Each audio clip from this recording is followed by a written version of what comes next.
Welcome back to the College Basketball Betting Show here at FTN. I'm Mike Randle. Follow me on Twitter at Randle Rant. We continue to move through the games. Now, listen, we are not coming to you on Mondays, and the only reason for that is the slate is limited in college basketball because of NFL season. But as we know, that's coming to an end. So we will be coming to you 3 days a week as we get closer and closer and get a more regular schedule. But we are following a certain pattern where we have big games and we have moments. Remember, I joined you yesterday with Dane, the spitting statistician, on Daily Bets here at FTN, and I'm joining you today, and we'll be back again on Saturday to give you the College Basketball Betting Show. Please, I beg of you, like, subscribe, make comments there in the chat as we get rolling today and get you through the games. Now, I do want to quickly go over the games from last night before we get to a pretty good slate today where I have a good array of games to pick from, but I want to go over some things that we learned from last night very carefully.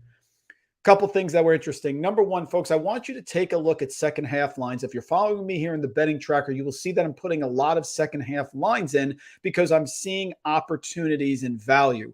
Couple teams last night that really exploded in the second half. Houston did not get that first half cover against North Carolina A&T, but certainly opened things up in the second half and got a comfortable cover there against North Carolina A&T, winning by 28 points. Now, they didn't cover the 30 line, but they did cover the second half line, which was critical. So watch those big teams that maybe if they stumble and don't do as well as you would think they do at half, get that second half opportunity going. Another one here was Arizona. Arizona versus Texas A&M Corpus Christi, only up 47-34 at the half. Arizona blows their doors off, 25-point margin in the second half, even though Kirk Creesa, the point guard, left the game midway with an illness. Another great opportunity there. Another second half wager, which I really enjoyed last night, that we saw opportunities to get some money and get to the window, was one that occurred later in the day. We ended up having a situation where a team playing big ended up coming back here. We had Washington versus Cal Poly. Washington at home, always very tough, losing to Cal Poly 35-24, outscores them, drops 50 points, which is impressive for a Washington team that can struggle in offense, 50-33. They get to the window as well. So big comebacks. We had a big comeback by Murray State over Chicago State, who they didn't cover. And remember, at this point in the year, what I want you to do is have teams that you like and teams that you fade and track them. I knew my Boston College Eagles would not cover against Stonehill, and I was right. And then a team like Murray State with Steve Prom, who I told you I've been fading all year, was absolutely getting destroyed by Chicago State, came back with a miracle cover. But you are here today for the games, so let's get right into it and give you some of the picks for today so that you can get to the window and make yourself some cash. First one here, UAB. Some of the teams that I trust, that I really have been impressed with, are teams that I'm backing, and I am backing UAB in this situation against South Carolina. South Carolina under new head coach Lamont Paris. South Carolina with a team that has no minutes continuity coming from last year, and a South Carolina team that has failed to really show up against some of the top opponents. Colorado State on a neutral, they lose by 32. Davidson, a team I'm not impressed with, they lose by 9. Furman, they lose by 19. We saw Furman get destroyed by NC State last night. And then their last 2 games away at Georgetown, who you know I'm down on, they went to overtime and they won. And then Presbyterian at home, they actually won by 11. Now they're facing a UAB team tonight that's going to come in and going to turn them over. UAB was right back in that game with West Virginia, but they just slowed down at the end. You're talking about fantastic scoring here across the board from a UAB team that can light you up, no problem.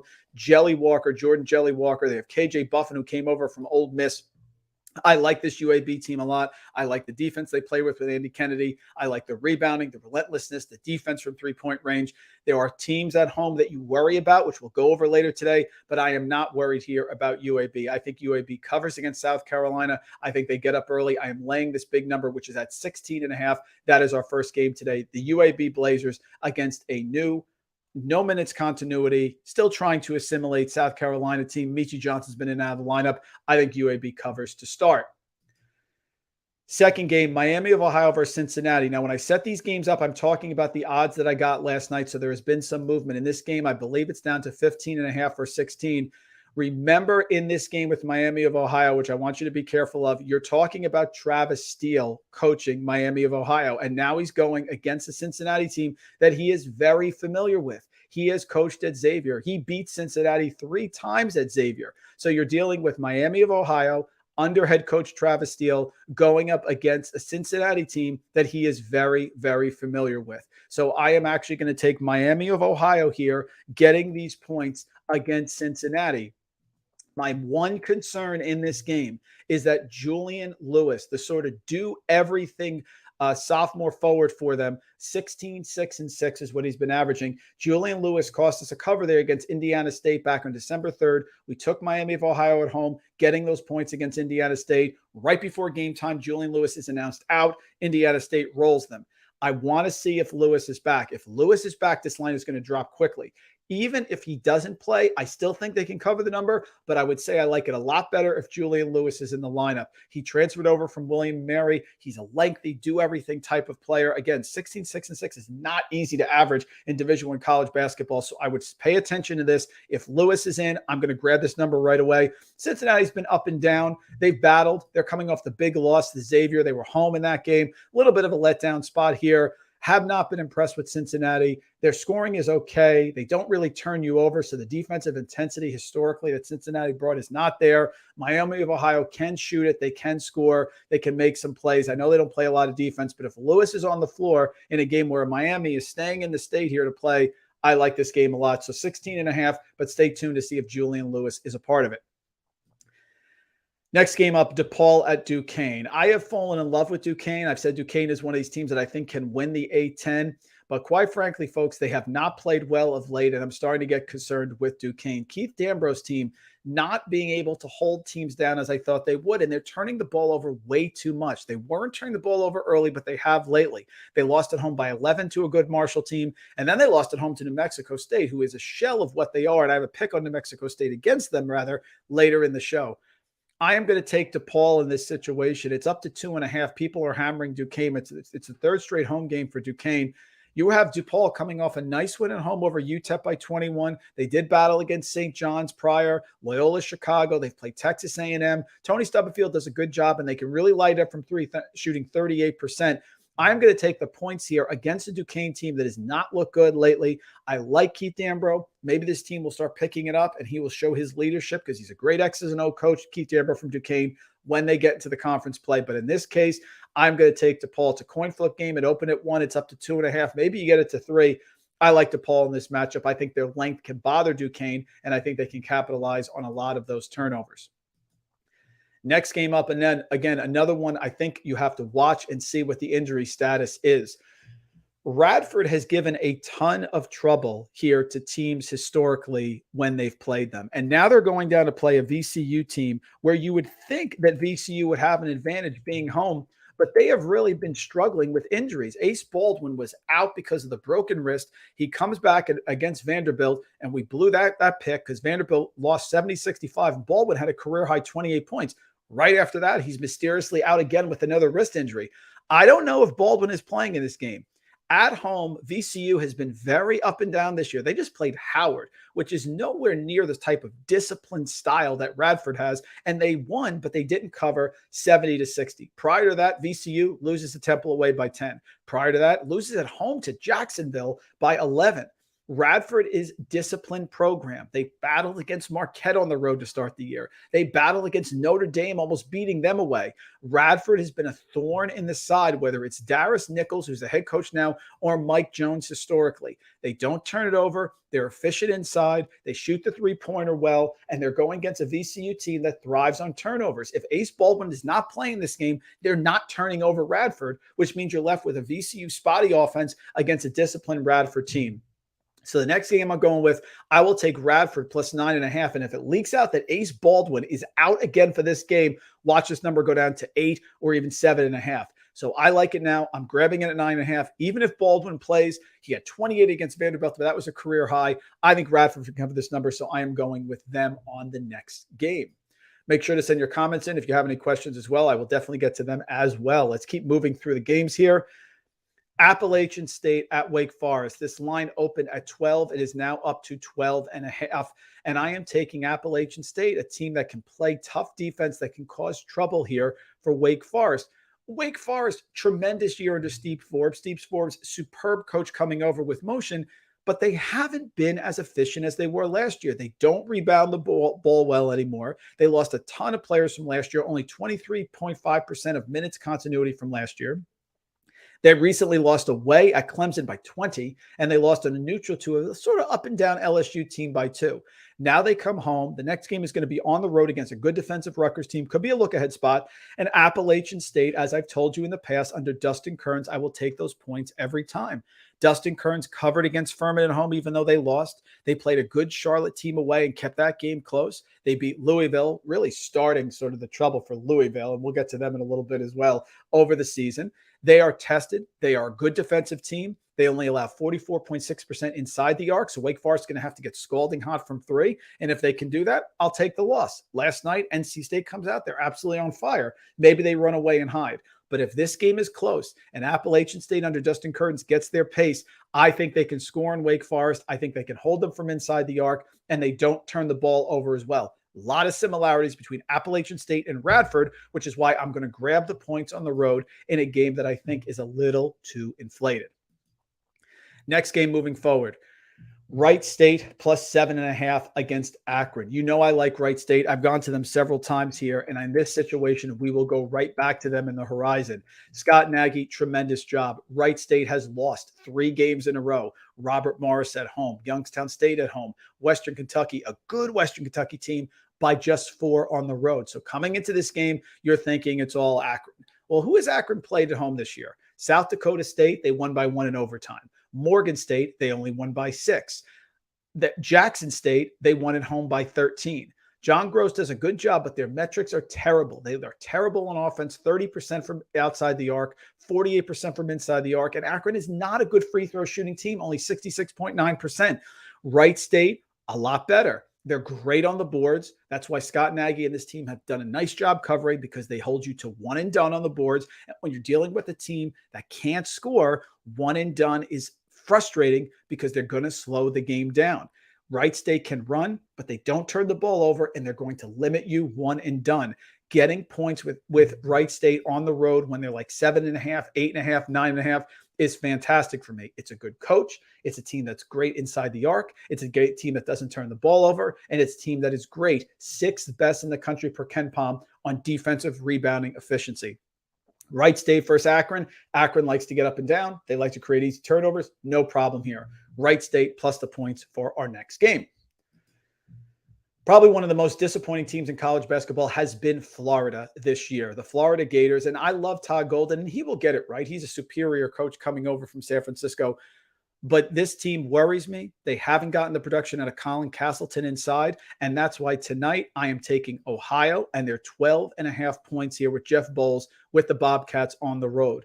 Ohio went to Michigan away, lost by 4 in overtime. Tough place to play. Ohio on the road against Belmont to start the year, only lost by 1. They are relentless on the offensive boards. They are going to push you around. They are a physical team. They are not a team that's going to turn you over, but they are a team that's going to battle inside. So Colin Castleton's advantage inside for Florida is going to be somewhat negated. What happened when they played UConn? Now, UConn, much more talented than Ohio. I understand that, but same type of relentless nature on the boards that can get inside.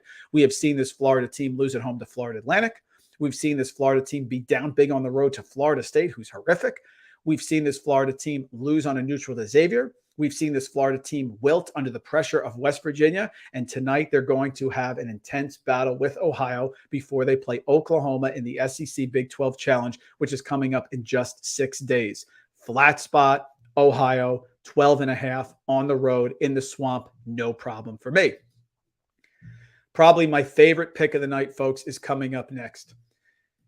You know I don't like UCF. And I have talked about how I don't like UCF all year. And now UCF, for the first time all year, UCF is going on the road, and they're facing Ole Miss with Kermit Davis. UCF has not played a true road game this year. They played Oklahoma State on a neutral. They won in overtime. They played Santa Clara on a neutral. They won by 7. Other than that, all their games have been in the comfort of Orlando. Now they're going on the road against an Ole Miss team with Kermit Davis that is very well coached, that is always strong at home, that are relentlessly tough inside the arc. He mixes up the defenses. He does the 1-3-1, and that 1-3-1 really bothered some other opponents. Siena had a ton of trouble against that 1-3-1 in the neutral court when they faced them. Kermit Davis, 98-61, a blowout of Valparaiso on December 10th. There's no look-ahead spot here for Ole Miss. They have Temple after this, North Alabama, then Tennessee on December 28th, which will be a good one. I trust Kermit Davis. They like to turn you over. UCF has a ton of troubles with turnovers. They're 324th in the nation per KenPom in offensive turnover percentage. Ole Miss, Kermit Davis at home. I got this last night at 5.5. I understand it's up to 6.5. I would grab it now because I think this is going to be a blowout with Ole Miss against UCF. That is our next pick. Again, make sure to like and subscribe and get those comments coming if you have them across the board. Continuing through a massive slate today on Wednesday, Arkansas Pine Bluff against Minnesota. I am taking the points here against Minnesota. Worried a little bit here about this Minnesota team. They are 4-6 overall. They are 0-2 already in the Big Ten, and they have lost 5 straight games. UNLV neutral, loss. Virginia Tech away. Purdue away, loss. Michigan home, blown out. Mississippi State home, blown out. Here comes Arkansas Pine Bluff. I don't think Minnesota and the Golden Gophers just get it going. Their turnovers have been terrible. Their defense have been awful. They're not creating easy baskets. Their shooting from the outside can be very spotty. And Minnesota under Ben Johnson, only 58% from the free throw line. That is 4th worst in the country. Arkansas Pine Bluff has played a difficult schedule under Solomon Bozeman. They played away at Oklahoma, battle lost by 8. They played away at TCU, battle lost by 1. A big TCU team that can pound you on the boards. Mississippi State, Kent State, Cleveland State, Nebraska, all away games. They just came from Texas where they got their doors blown off. Great. Now they're playing a Minnesota team that is not nearly the caliber of those other teams. I don't like wagering on teams that are not playing well, saying that they're due. That's a fallacy. That's a gambler's fallacy. No one is due. Minnesota hasn't played well. This is not going to be a packed arena tonight against Arkansas Pine Bluff, and they haven't shown up against other games that they've been very motivated on. Give me Arkansas Pine Bluff, a battle-tested Arkansas Pine Bluff team on the road, plus 17.5 against Minnesota in a very quiet, sleepy spot. 2 picks here with Maryland and UCLA. I'm going to go with the under in this game because I think Maryland at home, their defense has been legit. They've actually showed up against a tough Tennessee team. That game got to 109 points. They've played tough away against Wisconsin. They held them down, and they've played Illinois. They've played Miami. They've played St. Louis. They have battled difficult teams. Now, this is a good UCLA coming in here to College Park, but Maryland has been very tough at home. The only road game that UCLA had this year was a road game at Stanford. This is a completely different environment. This game will be packed. Playing at home with Maryland is going to be difficult. Willard's defense is going to show up. You know, Mick Cronin's defense is going to travel. 2 solid defensive teams.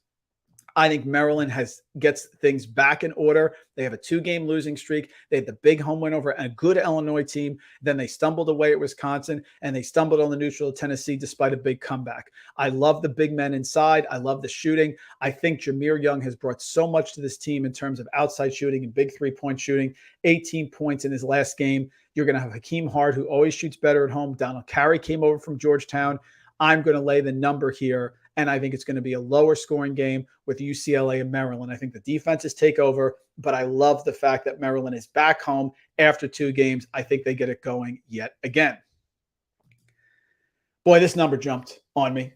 Took it last night, South Dakota minus 1.5. It's now South Dakota minus 4.5 against Coastal Carolina.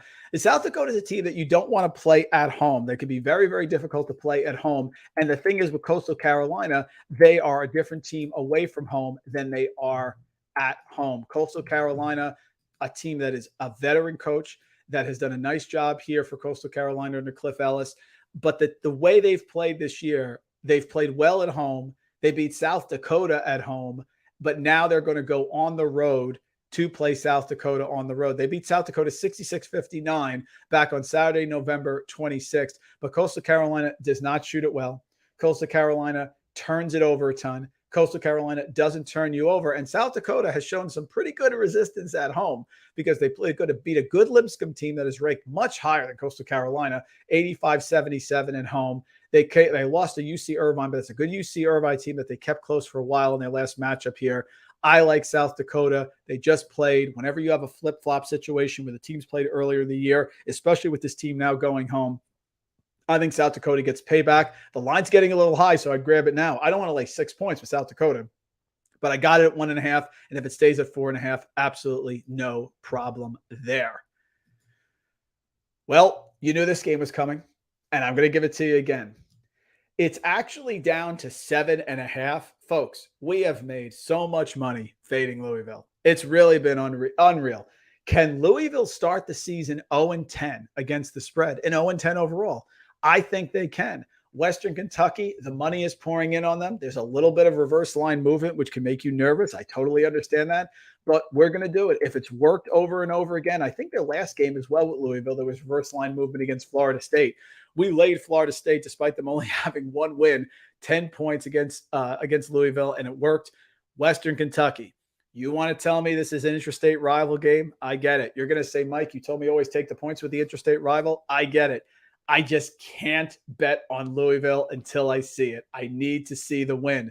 Western Kentucky, good team here under Rick Stansbury, team that has good experience, solid minutes continuity from last year. They are 8-1 overall. The only game they lost was against Akron on a neutral court where the game got away from them there. They shoot the three well. They don't turn the ball over. They're not great from the free throw line, but neither is Louisville. We are going to lay the points here with Western Kentucky. I think Davian McKnight, the 6'1 junior guard, he had 32 points against Wright State. I think he's enough to get him to the window. I think Emmanuel Acott, who joined this team from Boise State, who's a solid all-around player, is going to be enough to shut them down. Luke Frampton can make some shots from deep. Jarius Hamilton, I am going to fade them again. I understand it's hard. You're saying they're due. But folks, 2 years ago, Drake started 16-0 against the spread and 16-0 overall. Sometimes there are those teams that get on the roll and just continue, and we're going with them again here. Fade Louisville until they prove me otherwise. Show me that I'm wrong, Louisville. I dare you. We're going to fade them again tonight, even at home against Western Kentucky in an intrastate rivalry.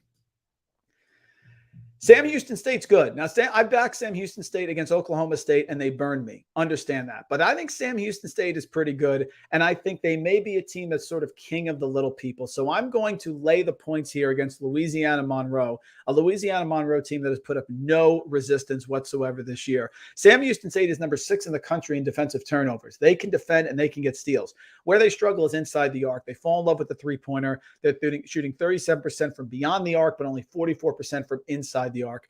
But Louisiana Monroe, if you look at their metrics on KenPom, just red all over the place. One of the worst teams in the country in defensive turnover percentage. Not efficient on offense, not efficient on defense. Shooting under 30% from three-point range. Shooting almost under 40% from inside the arc and only 69% from the free throw line. I think Sam Houston turns them over here. I think Sam Houston is the type of team that when they go against a tough team, maybe they struggle a little bit against Oklahoma State. They struggle away at Nevada. But don't forget, they did get a win against Utah. So Sam Houston State has shown the fact that they can actually beat some big teams. Utah only has two losses this year under Craig Smith. They lost to Mississippi State on a neutral by 3. That's a really impressive battle. And they lost at home to Sam Houston State. So I'm going to, in this case, on the road, and I hate laying points on the road, but I'm going to do it with Sam Houston State because I think they're just that good. I think they get up early. I think Louisiana Monroe just doesn't have the talent to keep this game close. 2 more games left for you, folks, and then we are out of here. This line's going the other way. I don't know why people are backing New Mexico State. Maybe they think St. Mary's is sort of a paper tiger because St. Mary's was off to a 6-0 start, and they beat some solid teams like Vermont, North Texas, Hofstra. Then they lost on a neutral to Washington overtime. Then they lost to New Mexico at home. Then they lost to Houston in a semi-away game, but that game was close throughout. Now they're coming back home off a win over a good San Diego State team. New Mexico State is not the same team as it was under Chris Jans. New Mexico State was fantastic. Chris Jans has now gone to Mississippi State. And New Mexico State has done nothing to show me that they can win this game on the road at St. Mary's. They do shoot it well from 3, but they lost on the road to Santa Clara. They lost on a neutral to UC Irvine by 17, giving up 85 points. And they lost away at UTEP. I don't know why I would back them here. They did beat a Duquesne team by 13 last Sunday, but I think that game was more about Duquesne's struggles than it is about New Mexico State. They are getting things together. They do have some solid players. Xavier Pinson has come over from LSU, good stabilizing guard there, but they're still not a great team from inside the arc. They're still not great from the free throw line. And the one thing I noticed with New Mexico State is that teams are actually shooting free throws at a good rate against them because they foul and they get teams to the free throw line. St. Mary's at home is really tough. St. Mary's is brutal defensively in terms of limiting you from inside the arc, and they shoot the 3 well. I think they get the win here. I think they get right. I've seen St. Mary's play very well at home, and I think they do so again. Last game, and then any questions you want, and we will move on. Mississippi State has got to be one of the most underrated teams so far this year that people are not talking about. Chris Jans, coming over from the aforementioned New Mexico State, has his Mississippi State team 9-0. And if you don't know, you should know, Tulu Smith, the 6'11" senior inside, has been one of the most impressive players this year in all of college basketball. And he is a nightmare matchup for small schools that try to keep this game close. Tolu Smith, last few games, we're talking about a player that has posted 20, 24, 12, 16 rebounds. He's a dominant force inside. And Mississippi State appears to me to be one of these teams that covers against inferior opponents. They don't turn the ball over. They play great defense under Chris Jans because you're not going to get on the floor if you don't play defense. And Tolu Smith has been a problem inside. This team has dominated inferior competition. Texas A&M Corpus Christi, they beat by 19. Akron, they beat by 19. Arkansas Pine Bluff, they beat by 33. Even when they're playing top teams, Marquette, Utah, those sort of programs, they end up winning, and they win by a few points. So in this game, 21 and a half points against Jackson State. It's a semi-away game. It's not a home game. It's a semi-away game here, but it's a game that I think that they are absolutely going to win. This game is being played on the road here in Jackson, Mississippi at the Mississippi Coliseum. So you're going to say it's an interstate battle. That's fine. I just don't think Jackson State has an answer inside for Tulu Smith, and he's going to be strong on those boards. So Mississippi State, who's been fantastic against the number, who's coming off a comfortable cover against Minnesota. I don't care that it's a rivalry. Normally I do. In this case, we're going to lay the points with Mississippi State and good old Chris Jans. So just to recap, we're taking Mississippi State minus 21.5 against Jackson. We're taking St. Mary's, laying the number in a bounce-back spot at home against a New Mexico State team that I think is a little overrated because of the win over Duquesne. Sam Houston State, the turnover machine against Louisiana Monroe, laying the points on that road matchup. We're going to fade Louisville until they prove us wrong. No problem there. Western Kentucky -8, which is actually down to -7.5 now. South Dakota in a payback spot against a Coastal Carolina team that just beat them by a few points on the road a couple weeks ago. Maryland to get right after 2 consecutive tough losses to Wisconsin and Tennessee, against UCLA in a slow, grinded-out matchup with 2 strong defensive teams. Arkansas Pine Bluff getting the big number against the Minnesota team that's in total disarray right now. My favorite pick here is Ole Miss and Kermit Davis against UCF, playing their first road game this year. That 1-3-1 is going to turn over UCF and cause trouble, and Mississippi can score at home in bunches. Ohio, a team that has played some tougher opponents and battled, that can rebound well, which should negate Colin Castleton to a certain extent, covering at Florida. Wright State, a team that's done very well against the number that I've backed, getting 7.5 on the road against Akron.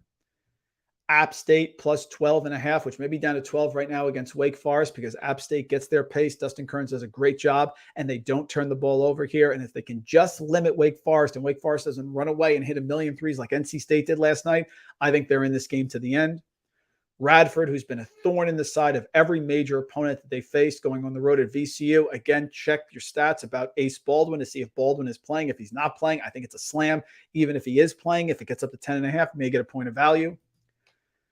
Duquesne, people expect to bounce back with Duquesne, but I think DePaul is a team that can shoot from deep. I think they have length. I think they're well coached, and I think Duquesne is going in the wrong direction here, so I will take DePaul plus the points. I will take the points in this interstate battle with Miami, Ohio, and Cincinnati. I just would love it if Julian Lewis played. And if you see this number sort of trickle down to 14, it's maybe because Lewis is playing. Again, a guy who is 16, 6, and 6, who's invaluable. And UAB minus 16.5 against the young South Carolina team that is not ready for the pressure that UAB is going to throw at them. That is it, folks. Make sure to give us a like and subscribe along the way. Thank you so much for joining us. We appreciate it. Mike Randle, FTN at Randle Rant. We'll be back on Saturday. Give me your picks. Tell me if you like them, you don't like them. Give us some conversation. We'll be back on Saturday here. College basketball is in full effect, and we have you covered here at FTN all across the board. Let's get to the window.